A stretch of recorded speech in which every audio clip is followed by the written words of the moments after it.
10 సంవత్సరాలు పంచాప్సర సరస్సు దగ్గర గడిపి రాముడు సీత లక్ష్మణుడు అగస్త్యనాశ్రమానికి చేరుకున్నారు. సెలయేరులు, నదులు, అడవులు ఉన్న ఒక పెద్ద ప్రదేశాన్ని తమ మిగిలిన వనవాసం కొరకు చూపమని రాముడు అగస్త్య మహామునిని వేడుకున్నాడు.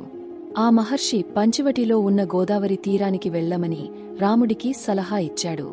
పంచవటి 10,000 చదరపు కిలోమీటర్ల అరణ్యం. అది పూలతోటి, తీగలతోటి, పళ్లతోటి, అలాగే నదీ జలాలతోటి మరియు రకరకాల జంతువులతోటి నిండి ఉంది. ఇక్కడ పంచవటి భూభాగాన్ని 100 రెట్లు చేసి చూపబడింది. పంచవటి భారతదేశ మధ్యభాగంలో 4 రాష్ట్రాలలో వ్యాపించి ఉన్నది. ఈ పంచవటిలో జాతీయ అడవులు, వైల్డ్ లైఫ్ సెంచరీలు, టైగర్ రిజర్వులు ఉన్నాయి.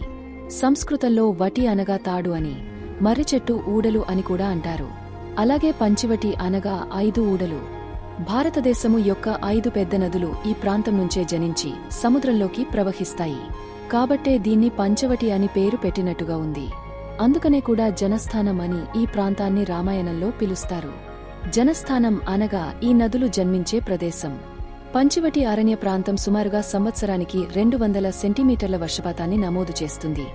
అంటే సుమారుగా 700 టీఎంసీల వర్షపు నీరు ఈ నదుల ద్వారా సముద్రంలో కలుస్తుంది.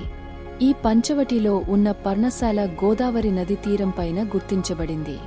మహర్షి వాల్మీకి చెప్పిన విధంగా సీతని రావణాసురుడు తీసుకువెళ్లిన తర్వాత రాముడు లక్ష్మణుడు పంచవటి లేదా పర్ణశాల నుంచి నైరుతి అనగా సౌత్ వెస్ట్ దిశగా నడుస్తూ దక్షిణ దిక్కుకి చేరుకున్నారు.